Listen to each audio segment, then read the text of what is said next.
Camp थाना क्षेत्र के अंतर्गत एक विवाहिता के ऊपर दहेज को लेकर उसके पति द्वारा जानलेवा हमला किया गया। विवाहिता का उपचार पलवल के नागरिक अस्पताल में चल रहा है। पुलिस को दिए बयान में विवाहिता ने बताया कि दहेज को लेकर उसे तंग किया जा रहा है। पलवल की आदर्श कॉलोनी निवासी अंजलि ने पुलिस को दी शिकायत में बताया है कि उसकी शादी वर्ष 2015 में उमेश कुमार के साथ हुई थी। शादी के बाद से ही उसके ससुराल पक्ष के लोग उसे दहेज के लिए प्रताड़ित करने लगे और दहेज की मांग पूरी नहीं होने पर अक्सर उसके साथ मारपीट की जाती है। पीड़िता का कहना है कि इस मामले में उसने पहले भी पुलिस में शिकायत दर्ज करवाई है, लेकिन पारिवारिक दबाव और घर बसाने के चलते उसने उन मामलों में राजीनामा कर लिया।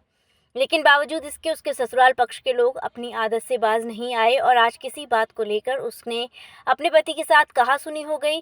इस दौरान उसके पति द्वारा उस पर जानलेवा हमला किया गया। हमले के दौरान वह गंभीर रूप से घायल हो गई, जिसके बाद उसे उपचार के लिए पलवल के नागरिक अस्पताल लाया गया, जहां उसका उपचार चल रहा है। पीड़िता ने मामले की लिखित शिकायत पुलिस को दे दी है। फिलहाल पुलिस मामले की जाँच में जुटी हुई है। मेरी शादी 25 जुलाई 2015 में हुई थी उमेश के साथ। तब से हमारे घर में लड़ाई झगड़ा बहुत ज़्यादा रहता है। कभी दहेज के पीछे, कभी किसी चीज़ के पीछे टॉर्चर करते रहते हैं। ये नहीं दिया, वो नहीं दिया, ऐसे नहीं लाई, वैसे नहीं लाई। और एक नहीं, घर में सभी बोलते हैं। नंद है हमारी, वो भी अधिकतर घर में ही रहती है। वो कभी सास को सिखाना, कभी आदमी से कुछ कहना, मारना पीटना चलता रहता है। लड़ाई झगड़ा तो 8-9 सालों में कभी बंद ही नहीं हुआ हमारे घर में। मेरा लड़का होने के बाद 2017 में भी मैंने केस डाला था। उसके बाद अब 2020 में भी केस हुआ था। दोनों बार कॉम्प्रोमाइज़ हुआ था, मैं अपने घर आ गई थी। उसके बाद ये 6-7 महीने तक ठीक रहते हैं, उसके बाद फिर वही सारे ड्रामे करते हैं। इसके बाद निभाने के बाद भी अलग से घर बनाया था, उसके बाद भी बहुत ज़्यादा ड्रामा क्रिएट हुआ था। मैं अपने पुराने घर में रहने लगी। वो घर कहीं से भी रहने लायक नहीं, पर फिर भी मैं उसमें सुख शांति से रहने के लिए कि मेरा घर बसा रहे, उसमें मैं निभा रही हूँ अपने बच्चों के साथ। ना घर में कोई खर्चा देना, खाने पीने का खर्चा करते, उसके अलावा भी कोई खर्चा नहीं देते। वो भी मेरे माँ बाप करके देते हैं जब मैं मांगती हूँ तब। उससे भी दुखी होके कि मुझे अच्छा नहीं लगता मेरे माँ बाप से मांगना। मेरी और भी 2 बहनें हैं, मैं स्कूल में भी लग गई थी। अब ये कहा जाता है कि तू स्कूल में लग के कमा रही है तो सब्जी वगैरह का खर्चा तो खुद भी कर लिया कर।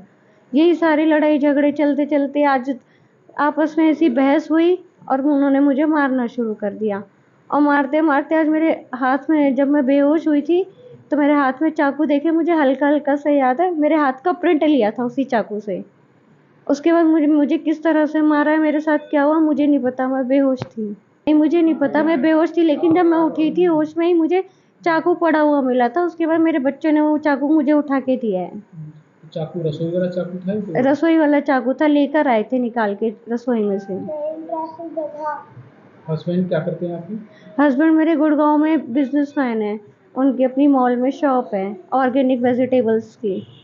कुछ नहीं जी, मुझे तो हक चाहिए। ये तो मुझे कभी भी जान से ख़त्म कर दें। मेरे आगे मेरे 2 बच्चे हैं। फरीदाबाद के रहने वाले हैं और अंजलि की उसके साथ में झगड़ा हुआ है, लड़ाई झगड़ा हुआ है।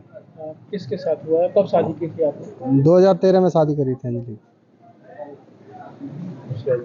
कहाँ और किसके साथ की थी? उमेश कुमार पलवल के रहने वाले हैं, हरकिशन का लड़का है।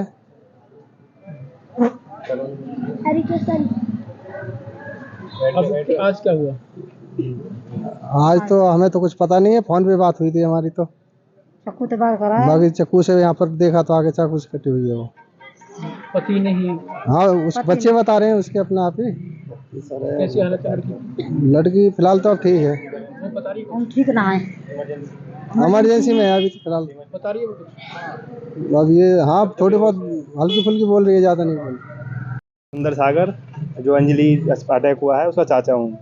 ये 2013 में शादी हुई थी इनकी। इस 10 साल के बीच में 3-4 बार ऐसा ही केस हो चुका है जिसमें लड़की पर आत्मघाती हमला किया गया है। जिसका हस्बैंड उमेश है, वो दारू पी के इस पर मार पिटाई करता है, बच्चों के सामने की बात है। 2-3 बार पहले भी ये चीज़ हो चुकी है। सेक्टर 16 महिला थाने में इसका केस डाला गया था।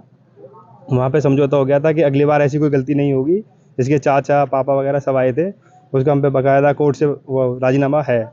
आज 2 साल बाद फिर इसने ये कुछ मिसहैपनिंग करी है इसके साथ। लड़की के ससुर पे फ़ोन आया है तो उसके यहाँ पे 3-4 टाँके हैं आँख पे। बच्चे बता रहे हैं कि चाकू से उसको हमला किया गया है। हाँ, तो अभी लड़की मतलब उसमें अज्ञात बिल्कुल बेहोश है लड़की इस टाइम। और बाकी उससे बात करेंगे किस बात पे हुआ, क्या बात हुई है। अभी अपने रिश्तेदार से आप लोग मिले नहीं? नहीं, हम सीधे हॉस्पिटल में आए हैं, पहले अपने बच्चे को तो बचाएं, उसको तो पुलिस जो करे कार्रवाई वो होगी बिल्कुल। घर पे नहीं गए? नहीं, अभी घर पे ही नहीं गए। लड़की अपनी किसी फ्रेंड के साथ यहाँ हॉस्पिटल में आ गई है। जैसे उसने हाँ लड़की अपनी कितने बजे घटना है? ये हमारे पास तो सुबह 7 बजे के आसपास 8 बजे फ़ोन आ गया है, 7-8 बजे के आसपास फ़ोन आ गया है। फिर हम ड्यूटी वगैरह पे थे, जैसे भी अपनी छुट्टी ले लेके आए हैं। आप क्या चाहेंगे, कोई कानूनी कार्रवाई? जी, कानूनी कार्रवाई तो होगी, बिल्कुल करवानी है। और यही करते हैं रिक्वेस्ट कि मतलब लड़की को सम्मान मिले और उसका जो भी हक है वो मिले। मतलब ऐसे लड़का अगर मनमानी करेगा तो फिर लड़की का जीना मुश्किल हो जाएगा। हालांकि लड़की अकेली जॉब कर रही है, टीचर बन के, उसका हस्बैंड उसकी कोई हेल्प नहीं कर रहा किस तरह की, बस उसे कमरा दे रखा टूटा फूटा, वहाँ रह रही है वो। और खुद ही टीचिंग कर रही है, 1000-2000 जो कमाती है बेचारी, उसी से 2 बच्चों को पाल रही है। अच्छा, घर में और कौन है? सास ससुर वगैरह? इसके सास ससुर है, ससुर की सरकारी जॉब है, ससुर फौज में है। छोटा भाई है, वो भी हरियाणा पुलिस में लग गया है, शायद सुनने में आई है। पर मैटर कुछ दहेज वगैरह का चलता रहता है इनका, कभी 2 लाख मांगता है, कभी 3 लाख मांगता है। और लड़की मना करती है, मेरे माँ बाप गरीब हैं, अभी वो लड़की को शादी करनी है, पर वो इसी बात से मारता रहता है। पहले थप्पड़ मारा था, फिर मुंह में से खून निकले थे, फिर कमर में घूसे बचाए थे, फिर इधर चाकू से छेद बनाए थे, ये होठ भी काटे थे। मामला ये है कि हमारा जीजा थोड़ा बेकार टाइप का आदमी है। सुबह हाथापाई में चाकू वाकू चलाए, मुंह पे मार दिए। कितनी चोटें लगी हैं अंजलि को फिलहाल? चोटें बहुत लगे हैं, घायल है, आँख पे टाँके लगे हुए, चाकू मारे हैं आँख पे, और यहाँ पे होठों पे टाँके लगे हुए हैं अंदर। बात करते हैं, कोई पहले भी मुकदमा दर्ज हुआ था क्या? हाँ, पहले भी 3 बार हो चुका है। 3 बार हो चुका है। क्या समझौता हुआ था पहले? पहले ये समझौता राजीनामा कर लेते हैं, मान जाते हैं, ले जाते हैं, फिर कोई त्योहार का टाइम आता है, फिर ये ड्रामे चालू कर देते हैं। हर साल करते हैं ये ड्रामे। ये क्या मांग होती है उनकी, किस तरीके के झगड़ा वो घर में करते हैं? मांग ये होती है, दहेज मांगते हैं, कभी 1.5 लाख रुपए लाओ, कभी 2 लाख रुपए लाओ, ऐसे करते हैं हर समय।